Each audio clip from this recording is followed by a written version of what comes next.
Hello YouTube and welcome back to another DRYATIC game video. Today we're playing Mount & Blade Bannerlord, specifically the Eagle Rising mod, and we're going to be doing the top 9 best cavalry units in the entire game. So this is going to be based on a number of things, primarily their combat abilities, their athletics, or mobility otherwise, so in this case we'll take into account their riding skill, and also we'll consider their armor rating, especially in the cases of tiebreakers. So the better the armor value that each unit has, the better they will rank based on that. You know, of course, combat abilities come first, but that is also a factor. Let's just dive on in and start it off at number 9. And so at number 9, we're going to start it off with a iconic NAHASI cavalry unit, the PURUSH NAHASI BUHUR. And so this one is going to be obviously from the southern region of the map, what would have been known as the Azerai territory in the vanilla game. This one starts with the PURUSH NAHASI and then moves down through the Swordsman or the Mishotor NAHASI, then the Ishmanit NAHASI, then through the Rakub NAHASI, and finally the PURUSH NAHASI BUHUR. So it's the Lancer line. And you can see that there are 10 sets. As with this one and with all the rest of them on this list, we're just going to be talking about the first set, but you can see that there is quite a bit of variation. That being said, it doesn't change the stats by a huge degree, so I'm just for simplicity's sake always going to be referencing the first set. And so this unit has a loadout of the Thracian Simple Paint 2 helmet, the Triplate Waist Protector, and the boots. And all of their armor put together gives us an average armor rating for this unit of 26. So definitely not the best possible. It's on the lighter end, but it works. Then we have the Mamluk Lance, the Iron Reinforced Katra, and the Kopis. So those are our weapon loadout there. And skills for this one to pay attention to because of that are going to be Riding of 130, Athletics of 130, Polearm of 130, and One-Handed of 130. So 130s across the board. And all of that put together is how we get our number 9 ranking. So honestly, pretty solid unit, only weak point being that they are a little bit lightly armored, but they come with a really good horse, which you can see has chainmail barding, so definitely nicely armored horse. All in all, pretty good stats and balanced enough to work well enough on foot or on horseback. So very good unit, and it takes the number 9 spot. At number 8, we have a Dryatic cavalry unit, the Dryatic Elite Scout. And so this one starts with the Clansman, moves down through the Warrior, then to the Spearman, through the Scout Cavalry, and finally the Elite Scout. So this one has 15 different sets of armor, which you can see they vary basically kind of just in color, but they're basically the same all the way across the board. The loadout on this one is the leaf embossed domed helm, the mail shirt, and the black trousers. And if you add up the armor value for all of those, we get an average armor rating of 30.5, so a significant jump over the last troop that we looked at. Our weapons on this one are the long fine steel spear, the oval iron shield, and the fine longsword. So the stats we're going to pay attention to on this unit are Riding of 130, Polearm of 130, Athletics of 130, and One-Handed of 130. So once again, we've got 130s across the board, so it's going to be really similar to the last one. The only difference is we of course have better armor on this unit, so our troop in question is more heavily armored than the one that took the number 9 spot. The only downside of this one over that one is that we are trading off that armor on the horse, so the horse for the Dryatic Elite Scout is less heavily armored than the one for the PURUSH NAHASI BUHUR. But with that in mind, this unit takes the number 8 spot. Let's move on to the number 7 spot. At number 7, we have the SAKA Heavy Lancer. So a SAKA unit, that would be the far east of the map, otherwise known as the Kuzate territory in the vanilla game. This one only has 2 different sets. They basically just look different. They have slightly different stats, but they are going to be really close. So the loadout for this one is the Bronze Helm with Scale, which gives us 45 head armor, the Bronze Scale Armor, which gives us 45 body armor, 10 arm armor, and 12 leg armor, and the Half Scale Pants, which give us 18 leg armor. And so our AAR, or average armor rating for this unit, is 32.5, so the average being 2 points higher than the last unit. For our weapons here, we've got the Heavy Cavalry Lance, which is a really good lance, the Plated Crescent Shield, and the Fine Sword. So our stats to pay attention to on this one are going to be Riding of 130, Polearms of 130, Athletics of 130, and One-Handed of 130. So once again, 130s across the board, but our armor value is just going to be going up slightly again, so that's why this one is ahead of the last one. Plus, our horse is kind of a best of both worlds. We've got a good horse, heavy armor, and the horse has significantly better armor than a lot of the horses in the game. So definitely a really, really solid option, and that's why the SAKA Heavy Lancer takes the number 7 spot. At the number 6 spot, we have an Imperial Cavalry troop, and this time it's the EQUES ALARIS PROBATUS, and this one starts as the EQUES ALARIS Novicus, the EQUES ALARIS, and then finally the EQUES ALARIS PROBATUS. This one has 5 different sets, and they're gonna, again, mostly just vary in the appearance. The stats are gonna be pretty similar across the board. Our loadout on this one is the Auxiliary Cavalry Gallia A, which gives us 40 head armor, the Frilled Shoulder Cloak, which gives us 15 body and 5 arm armor. The Lorica Squamata Brass, which gives us 45 body armor, 2 arm armor, and 12 leg armor. And the Wrapped Boots, which give us 13 leg armor. All of this added together to give us an average armor rating of 33. Then our loadout is going to be similar to pretty much everything on this list, with a spear in the reinforced hasta, a shield in the auxiliary shield, and a sword in the fine steel spatha. So solid weaponry across the board, and our stats to pay attention to are riding of 130,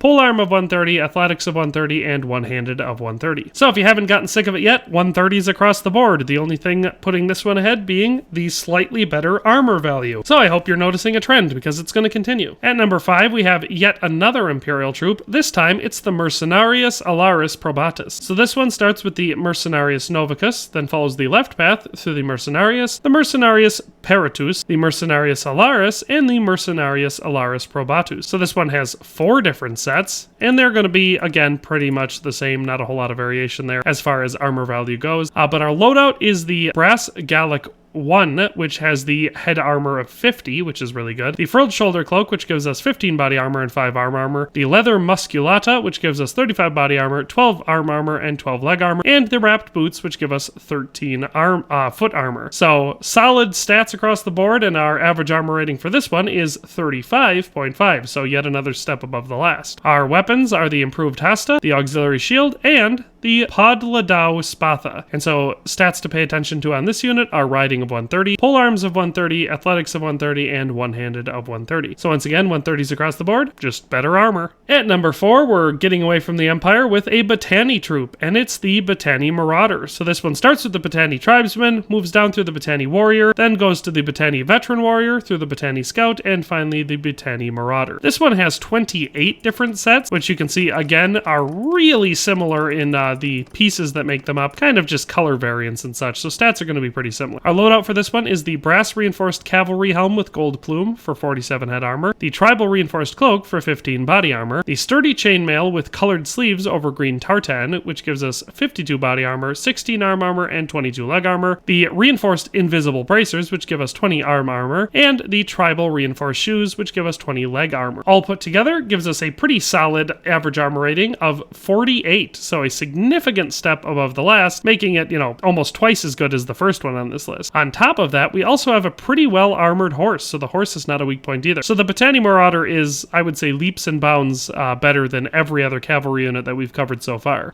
The weapons for this one are the steel-tipped hooked spear, the clan reinforced large oval shield, and the cavalry longsword. So stats to pay attention to are riding of 130, polearm of 130, athletics of 130, and one-handed of 130. If you haven't gotten sick of it yet, 130s across the board. The only thing that places this one ahead is significantly better armor value. All right, at the number 3 spot, we have another BATTANII cavalry unit, the BATTANII Veteran EPOREDOS. And so this one starts as the BATTANII Young EPOREDOS, moves up to the BATTANII Trained EPOREDOS, and at the 3rd spot in this hierarchy, we have the BATTANII Veteran EPOREDOS, which is the one we're looking at. This one has 51 different sets. Some might call that excessive. I am one of them. But as you can see, again, they're going to be real similar, just with small and usually pretty subtle cosmetic differences. Like I said, there will be some stat differences, but none that are great enough to make it too variable. So our loadout here is the Iron Reinforced Royal Montefortino helm, which gives us 53 head armor. Then we have the Rich Tartan cape, which gives us 22 body armor and 8 arm armor. The Sturdy Wrapped Noble Chainmail over colored Obelix, which gives us 55 body armor, 15 arm armor, and 23 leg armor. The Reinforced Invisible Bracers, which give us 20 arm armor, and the Tribal Reinforced Shoes, which give us 20 leg armor. All of that added up together gives us a average armor rating of 54. So another decent step above the last unit. Our weapons here are the Cavalry Longsword, the Heavy Knight Lance, and the Clan Reinforced Hex Shield. And our stats to pay attention to are riding of 130, polearm of 130, athletics of 130, and one-handed of 130. So once again, 130s across the board, just with the best armor rating so far. So that's the BATTANII Veteran EPOREDOS, which takes the number 3 spot. Let's move on to number 2. At number 2, we've got the PURUSH GAWWALI, a conic NAHASI cavalry troop. So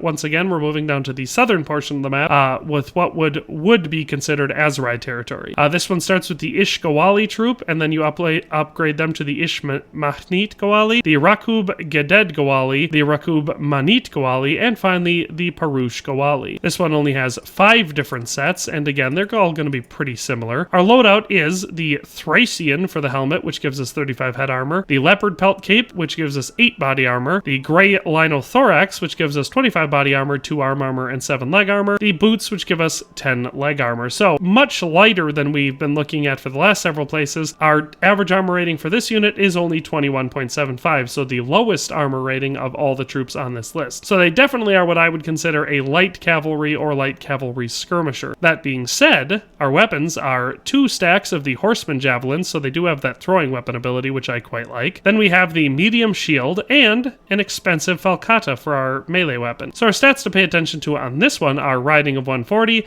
athletics of 140, throwing of 140, and one-handed of 140. So we've moved up 10 points across the board for 140s across the board, but we've also moved down for our armor rating, going from 54 at the number 3 spot down to 21.75 at the number 2 spot. That being said, they are fast, their horses are very nimble, and they are deadly with those throwing weapons. So I believe the PURUSH GAWWALI deserves the number 2 spot. But that is number 2, so let's move on to the number 1 best cavalry unit in the mod at number 1. And at number 1, of course, we've got the top of the BATTANII noble cavalry tree with the BATTANII elite EPOREDOS. So again, we're starting with the young EPOREDOS and working all the way up to the elite EPOREDOS. This one has 47 different sets. Again, some might call that excessive. I would be considered amongst them, but it is going to just primarily be a lot of cosmetic differences with slight color changes and, you know, different plumage on the helmet. But it doesn't make a huge difference, and our loadout is the iron reinforced Royal Montefortino for the helmet, which gives us 53 head armor, the sturdy wolf shoulder, which gives us 16 body armor and 5 arm armor, the sturdy tribal short sleeve chainmail over Obelix, which gives us 52 body armor, 16 arm armor, and 22 leg armor, the noble's bronze bracers, which give us 20 arm armor, and the tribal reinforced shoes, which give us 20 leg armor. We also, once again, have a nicely armored horse, so good protection there. Our average armor rating for this one is 51, so slightly lower than the BATTANII veteran EPOREDOS, but still really high and higher than most units in the game. Our weapons are the bronze noble longsword, the our heavy knight lance, and the clan reinforced hex shield, and so that makes our stats to pay attention to riding of 160, polearm of 160, athletics of 160, and one-handed of 160. So the highest stats across the board for any cavalry unit in the game, and also the second highest average armor rating for all the cavalry units we've talked about. So the BATTANII elite EPOREDOS definitely takes the cake and is the best cavalry unit in the entire mod. But with all that being said, that is all 9 of them. Thanks a ton for watching. I hope you enjoyed this video and found it useful, but that's all for today, and we'll see you next time. Thanks for watching another Dare to Game video. If you liked this video, please leave a like and a comment. If you haven't already, be sure to subscribe to the channel. If you like my content and would like to support this channel, consider becoming a member today for as little as $1.99 a month. It makes a huge difference. But in any case, thanks for watching and have a nice day. I'll see you next time.